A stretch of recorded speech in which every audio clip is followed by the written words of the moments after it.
Guys, gagawa kami ng Graham bar ni Ate Talia. Buti na lang marami akong Graham crackers dito. So, ito yung gagamitin natin. Matagal niya na tong request, ngayon lang namin magagawa. Ito yung nagte-trending na Graham bar ngayon, guys. Kaya gagawa din kami ni Ate Talia dahil wala na siyang pasok. At dalawang flavor yung gagawin namin. Dalawang flavor na gagawin namin ni Ate Talia ay Milo tsaka cookies and cream. Yung Milo parang Rocky Road siya. Ito yung container na gagamitin namin. Ganyan siya kalaki. Dalawa na yung gagamitin ko dahil dalawang flavor yung gagawin ko. Maglalagay lang din muna ako ng wax paper dito sa may ilalim para hindi siya dumikit mamaya pag tumigas na. Guys, ganito yung magiging itsura niya. Oh. Mas maganda kung maglalagay kayo nitong wax paper para yung cream hindi siya kakalat-kalat at hindi siya mapupunta dito sa may ilalim ng crackers. Tapos yung paglagay naman natin ng crackers, itong maganda nakapailalim to. Ayan, ganyan. Para maganda kapag ibebenta nyo.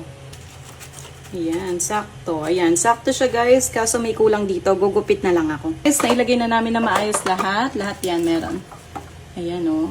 Ayan, pwede na tayong gumawa ng cream. Sa paggawa naman ng cream, gagamit kami nitong tatlong all-purpose creamer na chilled na. Importante yung chilled na para magdodouble yung kanyang size. Itong sa akin siguro na i-chilled ko na itong mga 4 na araw na bago ko to gawin. Sa chiller lang guys ha, hindi sa freezer.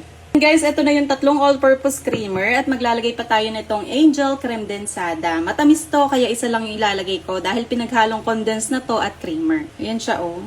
Ayan. Ito na i-chilled ko na din to ha. Ayan, matigas na siya. Ilagay lang natin. Ayan oh. Bali tatlong all-purpose creamer to tsaka isang creme densada. I-hand mixer na natin para mag-double yung kanyang size. Pag naman gagamit tayo ng hand mixer, dapat nakatodo yung volume niya para magdo-double talaga yung size nito nang mabilisan lang.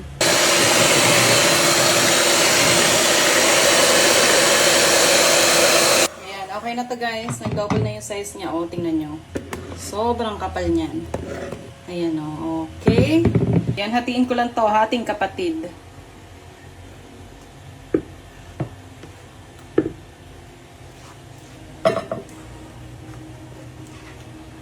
Yung cookies and cream na gagawin namin, itong cream o yung ilalagay namin guys. Ayan, dudurugin lang to ni Ate Talia. Maglagay tayo ng siguro 4. Si Ate Talia sa cookies and cream, ako naman sa Rocky Road. Ito, maglalagay ako ng Milo. Tatansyahin ko na lang kasi medyo matamis to. Maglalagay lang muna ako ng 2 kutsara. Ayan. Maglalagay din ako ng chocolate guys. Goya lang to, yung dark chocolate. Po, isa ko pang ilalagay marshmallow, kaso kinain daw ni Tracy. Diyos mio, hindi na to Rocky Road. Fruit Loops na lang ilalagay ko. Para kakaiba. Matamis at maasim. No, kakaiba yung kay mami anak. Yung Rocky Road ko na naging Fruit Loops. Okay, haluin ko lang. Okay na yung sa akin. Tikman muna natin guys bago ko ilagay dun sa ni Graham. Kulang pa sa Milo. Dagdagan ko pa ng Milo. Ayan, bali ang nalagay ko, 3 kutsara. Tingin ko lang at okay na to. Okay na yun sa akin. Ayan, sa paghalo, dahan-dahan lang para hindi masira yung cream. Para hindi siya bumagsak. Ito yung Rocky Road na mayroong Fruit Loops. Spread lang natin to guys. Ayan, kailangan pantay siya. Diba yung cream natin buo siya, hindi siya yung parang watery. Kaya maganda yung kakalabasan niyan. Ito lang natin guys para pantay. At ngayon naman, pwede na natin itong lagyan ng Graham crackers. Tapos yung magandang part na yung ipapakita natin dyan dahil yan na yung kita. Ayan, lagay lang tayo. Ayan o, kita nyo, hindi bumabagsak yung crackers. Tikman nyo muna guys ha, para sure na sure kayo na masarap. Ito yung sa akin, tapos na ito na yung Rocky Road ko. Rocky Road na walang marshmallows. Takpan ko na para mai-freezer ko na. Palang kapal niya oh. Pero kung ipangbebenta nyo yan, pwede nyo naman yan mas nipisan pa. Madami tayong ice cream ngayon Ate Talia. Yan na, si Rocky Road. Next yung kay Ate Talia naman. So ito yung cream niya. Lalagay na ni Ate Talia yung kanyang cream oh. Masyadong durog. Masyadong nanggigil magdurog to. Sa paggawa naman ng cookies and cream, yan lang naman yung kailangan natin kasi may lasa na yung cream. Dahan-dahan lang dapat. Cut and fold lang para hindi bumagsak yung cream. Ayan, ganyan lang guys oh. Huwag yung panggigilan maghalo. Tikman pala natin. Aba, sarap pa. Okay. Sarap guys. Okay na to. Sali na din natin. Kalat lang din natin. Diba? Buong-buo yung cream. Lagay lang tayo ng design guys yung may buo-buo. Naman, isang pack lang. Ayan, para may buo-buo din silang makakain. Ayan, optional lang to guys. Ayan, okay na. Ayan na yung kay Ate Talia, oh. Mas makapal yung sa kanya kasi naglagay pa akong extra cream o dito, diba? So, ayan, i-freeze na natin. Siguro mga 4 to 5 hours matigas na to. Ito na yung cookies and cream. Ayan, yung dating galunggong, ngayon ice cream na, oh, diba? Ayan, mas makapal yung kay Ate Talia, oh. Check na natin, guys, kasi nakalipas na yung 5 hours. Sigurado matigas na to. Unahin ko na itong kay Ate Talia, itong cookies and cream. Tignan natin kung makakailan tayo. Ayan, oh, matigas na matigas yan.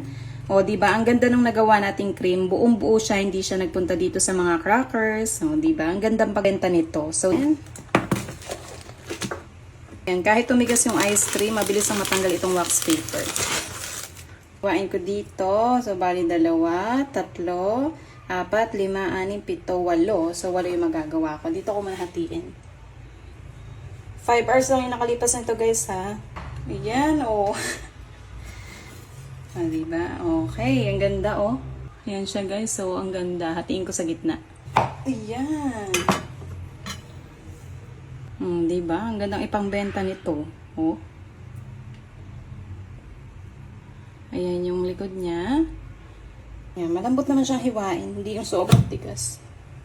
Ayan, ganyan yung itsura niya, guys. Oh, cookies and cream. So, sa pagbalot naman ng foil, guys, ipapakita ko sa inyo kung ano. Ayan, lagay lang natin sa gitna. Lupi lang natin. So then, ayan, oh. Tapos, ayan, parang candy lang. Ayan, parang burger lang. Ayan, ayan. Ayan, ganyan lang siya, guys. Diba? Pwede bang umorder na isang ganito? Charot. Ayan na siya. Iwain ko lang din para makita niyo yung loob. Ayan. Ayan yung mga palaman. Oh. Merong Fruit Loops sa chocolate. Yun ang matigas. Sigurado magugustuhan to ng mga bata. Oh, kasi tingnan nyo, ang dami niyang kulay sa loob. Oh. May Fruit Loops yan, guys, at chocolate sa loob. So, ito na, guys, lahat ang naibalot ko. Ito yung cookies and cream at ito naman yung Milo. Kapag ganyan na naka-foil na, hindi na natin alam kung anong flavor. So, lalagyan ko nga yung label. Tapos yung isa, papangalanan ko na lang ng Milo. Okay. Pero kung wala naman kayong gantong printer, markahan nyo na lang para hindi kayo malito sa flavor. Ayan, kahit basa siya, didikit yan. At bali 16 pieces lahat ng nagawa ko. O, diba? Ang dami. Kahit araw-araw sila Ate Talia mag-ice cream, pwedeng-pwede. Try natin. Gusto ko kasi yung merong Fruit Loops sa loob. Try natin.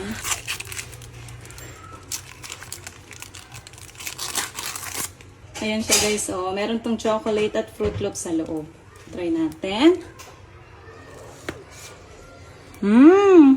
Saktong-sakto yung tamis niya. At ang sarap talaga ng Graham. Itong Graham crackers na to. Ang sarap. May makakagat ka pang chocolate. Sarap. Sarap nito. Saktong-sakto lang yung tamis niya. May chocolate sa loob. Araw-araw sigurado mag-ice cream kami dito sa bahay.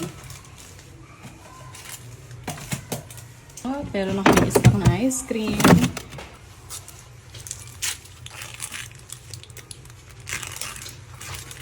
Sige natin sa dalawang bulilit.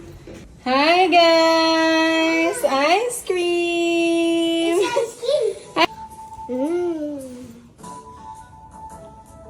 Yummy? Uy, nakakatayo yung ice cream. Good!